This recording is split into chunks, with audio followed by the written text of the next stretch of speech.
Because of this passion, he has placed Ontario and Canada in the forefront international in this area.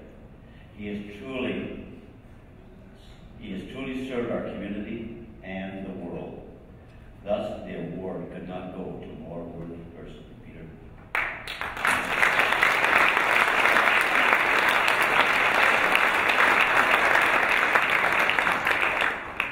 Tonight, he is joined by his daughters Rebecca and Aaron and son David. And I know from personal conversations with Peter that he is very proud of each of you and appreciates you being here. Peter's wife Heather would love to be here, but she's currently on a plane to Africa to continue her work there.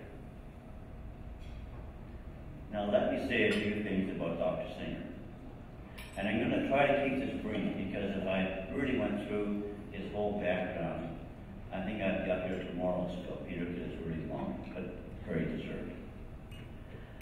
Dr. Singer is the Chief Executive Officer of Grand Challenges Canada and the Director of the McLaughlin-Rotman Centre for Global Health, University Health Network, and University of Toronto.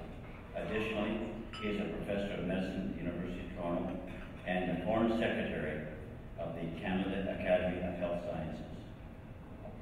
As part of his many accomplishments, Dr. Singer chaired the Canadian Academy of Health Sciences Assessment on Canada's strategic role in global health. He has advised the Bill and Melinda Gates Foundation, the UN Secretary, the Government of Canada, and many others on global health. In 2011, he was appointed an officer of the Order of Canada for his contributions to health research and bioethics, and for his dedication to improving the health of people in developing countries. Dr. Singer has published over 300 research articles and received over $50 million in research grants, and has mentored hundreds of university students. He recently co-authored, along with Dr. Abdullah Dar, The Grandest Challenge, Taking Life Science from Lab to Village. At the end of the evening, at each table, there will be a place for somebody at that table to receive one copy of this book. So please join me in congratulating Dr. Singer on his contributions and achievements. Peter?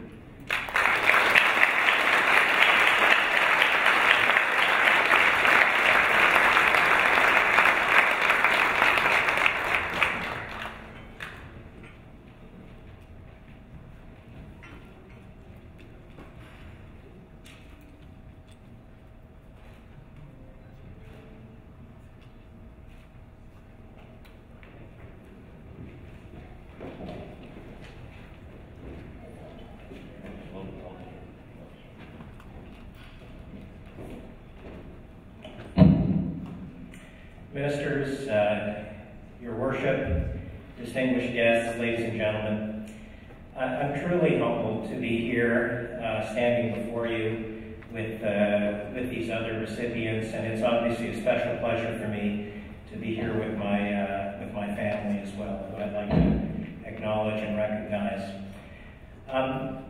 It's a particularly meaningful night for me because I'm going to be sharing this podium with someone who's very special to me and a great mentor to me, Joe Rotman. Joe and I have been working together for more than a decade on combating global challenges using innovation. You might say that I'm the longest serving student registered at the Rotman School of Management.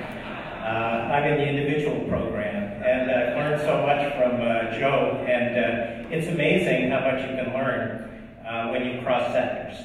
When people from academia get together with people from business, from civil society, it's just amazing. I also want to recognize Sandy, who's here tonight with Joe.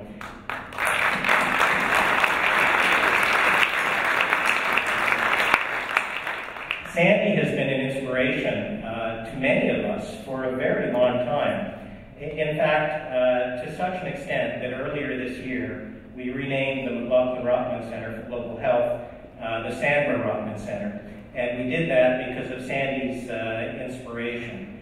You know, my memory of Sandy's one of the most astute members of our advisory board.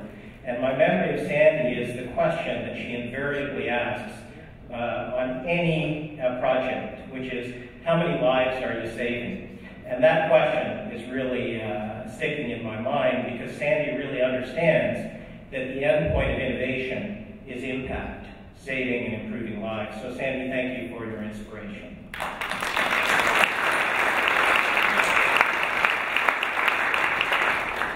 Many friends and colleagues are here. I want to single out Cal Stiller and Ken Knox, because they actually helped us get started when they were involved in something called the Ontario Research and Development Challenge Fund that became the Ontario Research Fund.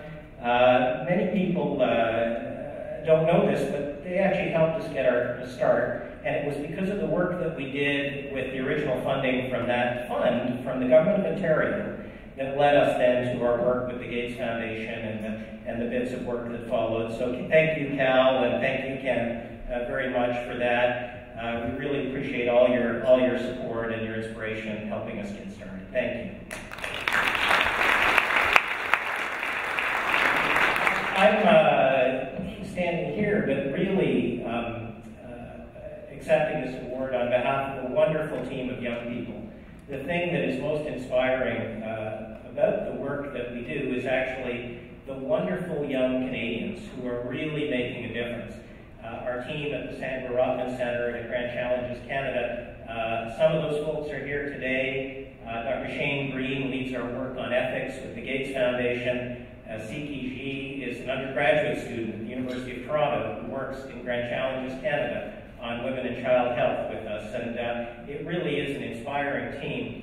And in particular, I want to single out my colleague, Abdullah Dar, with whom I've worked for over a decade, who was recruited to Ontario with the help of the Government of Ontario and the Challenge Fund, and with whom I wrote The Grandest Challenge. And I hope you will have a chance to read that book, because in that book we talk about the last 10 years of work that we've done tackling the grandest challenge, the inequities in global health, and tackling it using innovation. I won't talk about the narrative arc of the book, but I do want to single out one key message in that book, and that is this, and I think it's particularly relevant to a group like this. The global challenges that we face are too large to be solved by any one sector alone. There's many people who would equate global health with public sector action, and public sector action is critical. But without the private sector, and without linkages between the public and private sector, we won't be able to tackle these global challenges. Whether that has to do with the issue of trust and building trust, as Shane is doing in some of his work, or community engagement around GM foods, and I've had the privilege of working with investigators on projects that are putting vitamin A and iron and essential micronutrients in staple crops like bananas and sorghum and cassava and rice in Africa and in Asia. And I've had the privilege of working with investigators, and our team has, with investigators who are doing genetic modification of mosquitoes so they don't transmit dengue or malaria. And if you think that you don't need social innovation to build trust around a project like that with the communities where you're going to be releasing genetically modified mosquitoes, then you're mistaken. That's an area where social and technological innovation go hand in hand. I've also had the privilege of visiting many small companies in India, in China, biotech companies, and so I think I understand a little bit the small and medium enterprise sector, and that sector can make a huge difference. You know, one of the best examples of success we have in global health is a meningitis vaccine that was introduced in Africa about a year ago. And that's a collaboration between the World Health Organization, the Gates Foundation, and a company in India. And that vaccine costs less than 50 cents a dose, and it's estimated that it'll save 130,000 lives over the next 10 years. And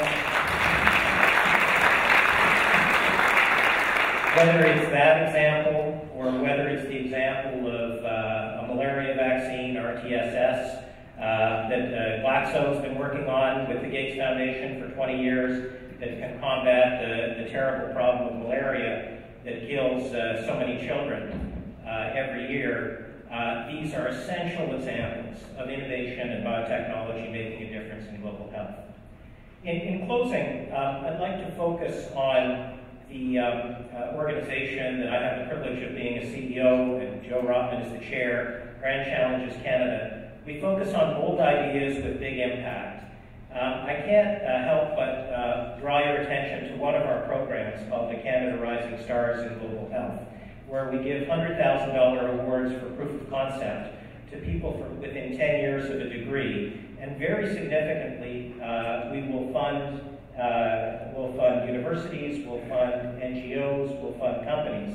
So I can't neglect this opportunity to ask each and every one of you to consider what impact some of the work that you're doing in your companies might have in the developing world, and encourage you to look at that program, because Canadians can make a huge difference in global health.